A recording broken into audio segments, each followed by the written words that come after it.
주께서 여러분과 함께 또한 사제의 영과 함께 요한이 전한 거룩한 복음입니다. 주님 영광 받으소서. 그때 예수님께서는 나타나엘이 당신 쪽으로 오는 것을 보시고 그에 대하여 말씀하셨다. 보라, 저 사람이야말로 참으로 이스라엘 사람이다. 저 사람은 거짓이 없다. 나타나엘이 예수님께 저를 어떻게 아십니까? 하고 물으니 예수님께서 그에게 필립보가 너를 부르기 전에 내가 무화과나무 아래에 있는 것을 내가 보았다 하고 대답하셨다. 그러자 나타나엘이 예수님께 말하였다. 스승님은 하느님의 아드님이십니다. 이스라엘의 임금님이십니다. 예수님께서 나타나엘에게 이르셨다. 내가 무화과나무 아래에 있다는 것을 보았다고 해서 나를 믿느냐? 앞으로 그보다 더 큰 일을 보게 될 것이다. 이어서 그에게 또 말씀하셨다. 내가 진실로 너희에게 말한다. 너희는 하늘이 열리고 하느님의 천사들이 사람의 아들 위에서 오르내리는 것을 보게 될 것이다. 주님의 말씀입니다. 그리스도님 찬미합니다.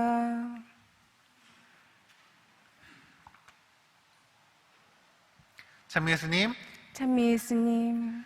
오늘은 성 미카엘과 성 가브리엘, 성 라파엘 대천사 축일입니다. 여러분들은 천사 하면은 어떤 모습이 먼저 떠오르시나요? 아마 저랑 다들 비슷하실 것 같은데요. 저는 왠지 등 뒤로 크고 하얀 날개를 가지고 있고 금발머리 위에는 빛나는 고리를 가진 천사의 모습이 떠오릅니다. 아주 잘생기고 아주 예쁜 모습의 조각 같은 존재들, 부족한 우리의 완성형 같은 느낌을 주는 것이 아마 천사가 아닐까 하고 생각이 듭니다. 오늘은 이 천사들 중에서도 성경에 등장해서 이름을 날린 대천사들을 기억하는 날입니다. 여러분들은 이 세 천사의 의미에 대해서 한번 다들 알고 계시나요? 아시는 분도 있지만 모르시는 분들도 있을 것 같아서 내 세례명 말고 다른 분들의 세례명도 어떤 의미인지 한번 살펴보도록 하죠. 먼저 미카엘은 누가 하느님 같으랴 라는 뜻을 가지고 있습니다.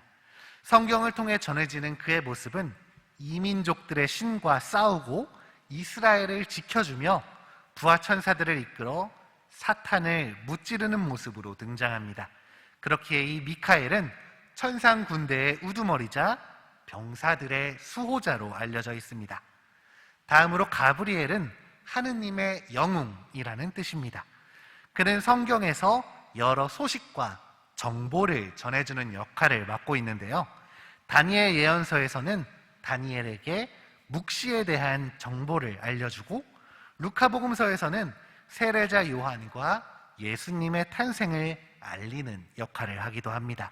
그래서 그는 TV와 라디오 등 방송통신에 종사하는 사람들의 수호자이기도 합니다. 마지막으로 라파엘은 하느님이 낮게 하셨다라는 뜻을 가지고 있습니다. 여러분 토빗기 아시죠? 눈먼 토빗. 이 토빗기에서 토빗의 아들과 함께 길을 나섰던 것이 바로 라파엘 대천사입니다. 하느님의 명을 받들어 토빗의 아들 토비야의 길잡이가 되어주고 그가 사라와 결혼할 수 있도록 주선해 주었으며 나아가 눈먼 토빗을 고쳐주었습니다.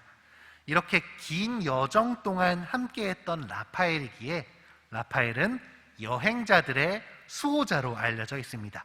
또 눈먼 토빗을 고쳐주었기에 눈먼이들의 수호자이자 간호사나 의사같이 치유하는 사람들의 수호자이기도 합니다. 이렇게 세 명의 대천사는 저마다의 역할을 가지고 있습니다. 그런데 그들에게 공통점이 있으니 그것은 하느님의 뜻을 실천하는 그분의 심부름꾼이라는 점입니다. 한마디로 그들은 하느님의 메신저라는 것이죠. 오늘 복음에서도 예수님의 말씀을 통해 그들의 활동이 드러납니다. 너희는 하늘이 열리고 하느님의 천사들이 사람의 아들 위에서 오르내리는 것을 보게 될 것이다. 하느님의 심부름꾼으로 그리스도 예수님을 따르는 존재로서 천사들이 오늘 복음 속 그려지고 있는 것입니다. 이런 천사들의 이름이나 활동 등 우리는 천사들에 대해 궁금한 점들이 참 많이 있습니다. 그러나 교회는 천사들의 존재를 인정하고 대천사와 우리들의 수호천사에 대해서만 이야기할 뿐 여러 가지 천사들의 구체적 이름이나 모습, 직분에 대해서는 따로 언급하지 않습니다. 왜 그런지 아시나요? 그것은 확인할 길이 없기 때문입니다. 예전에는 천사학이라는 학문도 있었다고 합니다. 그런데 그 내용을 증거할 수 있는 방법이 기도와 묵상 중에서 비롯된 개인적인 체험이기 때문에 다른 사람이 그것을 확인할 수 있는 방법이 없었습니다. 그래서 지금은 이 천사학이 더 이상 다뤄지고 있지 않습니다.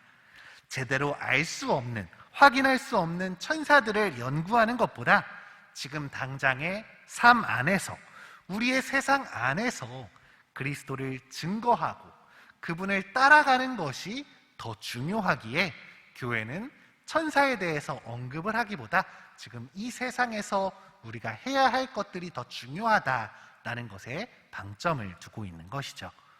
그런데 우리도 사실 천사들과 비슷하다면 믿으실 수 있겠습니까? 여기 모인 우리 모두가 지향하는 삶, 그리스도인의 삶, 참된 그리스도인의 삶은 천사들의 모습과 별로 다르지 않습니다. 하느님의 말씀을 듣고 그분의 뜻을 실천하는 사람이 되는 것, 예수님을 따라 이 세상에 하느님 나라를 꽃피우는 것.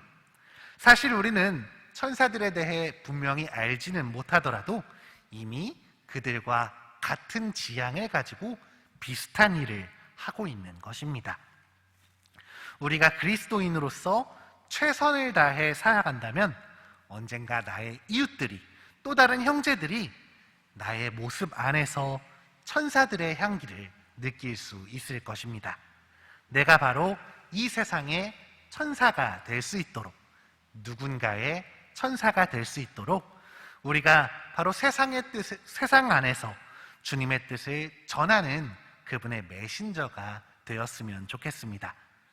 이 미사를 마치고 오늘 할 수 있는 선행 한 가지를 떠올려 보셨으면 합니다. 아주 작은 일이라도 좋습니다. 이 작은 선행을 통해서 우리가 천사들의 일을 한다면 하느님께서도 우리를 바라보시며 너무나 기뻐하실 것입니다.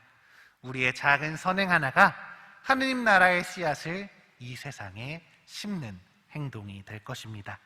모두가 천사들처럼 봉사하는 하루, 기쁨이 넘치는 하루 되시길 함께 기도하겠습니다.